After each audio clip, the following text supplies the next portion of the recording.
There were once a brother and sister who loved each other dearly. Their mother was dead, and their father had married again a woman who was most unkind and cruel to them. One day, the boy took his sister's hand and said to her, "Dear little sister, since our mother died, we have not had one happy hour. Our stepmother gives us dry, hard crusts for dinner and supper. She often knocks us about and threatens to kick us out of the house. Even the little dogs under the table fare better than we do, for she often throws them nice pieces to eat. Heaven pity us. Oh, if our dear mother knew, come, let us go out into the wide world." So they went out and wandered over fields and meadows the whole day till evening. At last they found themselves in a large forest. It began to rain, and the little sister said, "See, brother, heaven and our hearts weep together." At last, tired out with hunger, sorrow, and the long journey, they crept into a hollow tree, laid themselves down, and slept till morning. When they awoke, the sun was high in the heavens and shone brightly into the hollow tree. So they left their place of shelter and wandered away in search of water. "Oh, I am so thirsty," said the boy. "If we could only find a brook or a stream." He stopped to listen and said, "Stay, I think I hear a running stream." So he took his sister by the hand and they ran together to find it. Now, the stepmother of these poor children was a wicked witch. She had seen the children go away, and following them cautiously like a snake, had bewitched all the springs and streams in the forest. The pleasant trickling of a brook over the pebbles was heard by the children as they reached it, and the boy was just stooping to drink when the sister heard in the babbling of the brook, "Whoever drinks of me, a tiger soon will be." Then she cried quickly, "Stay, brother, stay! Do not drink, or you will become a wild beast and tear me to pieces."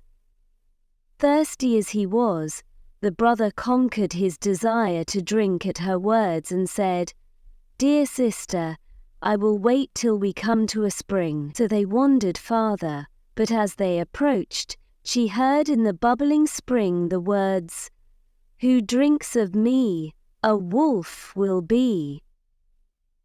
"Brother, I pray you, do not drink of this brook. You will be changed into a wolf and devour me." Again the brother denied himself and promised to wait. But he said, "At the next stream I must drink. Say what you will, my thirst is so great." Not far off ran a pretty streamlet, looking clear and bright. But here also, in its murmuring waters, the sister heard the words, "Who dares to drink of me, a stag will be." "Dear brother, do not drink," she began. But she was too late, for her brother had already knelt by the stream to drink, and as the first drop of water touched his lips, he became a fawn.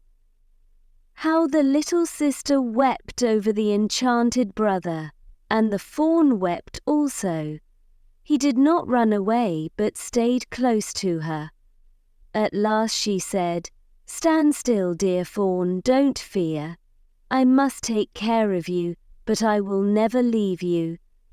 So she untied her little golden garter and fastened it round the neck of the fawn. Then she gathered some soft green rushes and braided them into a soft string, which she fastened to the fawn's golden collar. She led him away into the depths of the forest. After wandering about for some time, they at last found a little deserted hut. The sister was overjoyed, for she thought it would form a nice shelter for them both. She led the fawn in, and then went out alone to gather moss and dried leaves to make him a soft bed. Every morning she went out to gather dried roots, nuts and berries for her own food, and sweet fresh grass for the fawn, which he ate out of her hand. The poor little animal went out with her and played about as happy as the day was long. When evening came and the poor sister felt tired, she would kneel down and say her prayers, and then lay her delicate head on the fawn's back, which was a soft, warm pillow on which she could sleep peacefully. Had this dear brother only kept his proper form, how happy they would have been together.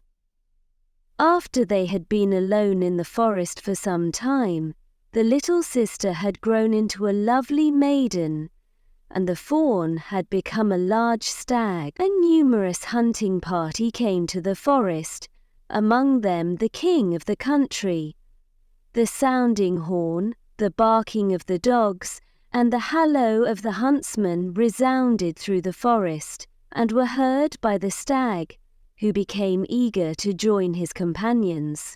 "Oh dear," he said, "do let me go and see the hunt. I cannot restrain myself." He begged so hard that at last she reluctantly consented. "Remember," she said, "I must lock the cottage door against those huntsmen, so when you come back in the evening and knock, I shall not admit you unless you say, 'Dear little sister, let me in, breathe the fresh air and be free again.'" He had not run far when the king's chief hunter caught sight of the beautiful animal and started off in chase of him, but it was no easy matter to overtake such rapid footsteps. Once, when he thought he had him safe, the fawn sprang over the bushes and disappeared. As it was now nearly dark, he ran up to the little cottage, knocked at the door and cried, "Dear little sister, let me in." The door was instantly opened, and oh, how glad his sister was to see him safely resting on his soft, pleasant bed. A few days after this, the huntsmen were again in the forest, and when the fawn heard the halloo, he could not rest in peace, but begged his sister again to let him go. She opened the door and said, "I will let you go this time, but pray do not forget to say what I told you when you return this evening." The chief hunter very soon espied the beautiful fawn with a golden collar, pointed it out to the king, and they determined to hunt it. They chased him with all their skill till the evening, but he was too light and nimble for them to catch, until a shot wounded him slightly in the foot, so that he was obliged to hide himself in the bushes. After the huntsmen were gone, he limped slowly home. One of them, however, determined to follow him at a distance and discover where he went. What was his surprise at seeing him go up to a door, knock, and hear him say, "Dear little sister, let me in." The door was only opened a little way and quickly shut, but the huntsman had seen enough to make him full of wonder. When he returned, he described to the king what he had seen. "We will have one more chase tomorrow," said the king, "and discover this mystery." In the meantime, the loving sister was terribly alarmed at finding the stag's foot wounded and bleeding. She quickly washed off the blood, and after bathing the wound, placed healing herbs on it, and said, "Lie down on your bed, dear fawn, and the wound will soon heal if you rest your foot." In the morning the wound was so much better that the fawn felt the foot almost as strong as ever, and so, when he again heard the halloo of the hunters, he could not rest. "Oh, dear sister, I must go once more. It will be easy for me to avoid the hunters now, and my foot feels quite well." They will not hunt me unless they see me running, and I don't mean to do that." But his sister wept and begged him not to go. "If they kill you, dear fawn, I shall be here alone in the forest, forsaken by the whole world, and I shall die of grief," he said. "If I remain here, listening to the hunter's horn, I shall die of sorrow." So at length, his sister, with a heavy heart, set him free, and he bounded away joyfully into the forest. As soon as the king caught sight of him, he said to the huntsman, "Follow that stag about, but don't hurt him." So they hunted him all day. But at the approach of sunset, the king said to the hunter who had followed the fawn the day before, "Come and show me the little cottage." So they went together, and when the king saw it, he sent his companion home and went on alone so quickly that he arrived there before the fawn. Going up to the little door, he knocked and said softly, "Dear little sister, let me in." As the door opened, the king stepped in, and in great astonishment saw a maiden more beautiful than he had ever seen in his life standing before him. But how frightened she felt to see, instead of her dear little fawn, a noble gentleman walk in with a gold crown on his head. However, he appeared very friendly, and after a little talk, he held out his hand to her and said, "Wilt thou go with me to my castle and be my dear wife?" "Ah, yes," replied the maiden, "I would willingly, but I cannot leave my dear fawn. He must go with me wherever I am." "He shall remain with you as long as you live," replied the king, "and I will never ask you to forsake him." While they were talking, the fawn came bounding in, looking quite well and happy. Then his sister fastened the string of rushes to his collar, took it in her hand, and led him away from the cottage in the wood to where the king's beautiful horse waited for him. The king placed the maiden before him on his horse and rode away to his castle, the fawn following by their side. Soon after, their marriage was celebrated with great splendor, and the fawn was taken the greatest care of. He played where he pleased or roamed about the castle grounds in happiness and safety. In the meantime, the wicked stepmother, who had caused these two young people such misery, supposed that the sister had been devoured by wild beasts and that the fawn had been hunted to death. Therefore, when she heard of their happiness, such envy and malice arose in her heart that she could find no rest till she had tried to destroy it. She and her ugly daughter came to the castle when the queen had a little baby. One of them pretended to be a nurse, and at last got the mother and child into their power. They shut the queen up in the bath and tried to suffocate her. The old woman put her own ugly daughter in the queen's bed so that the king might not know she was away.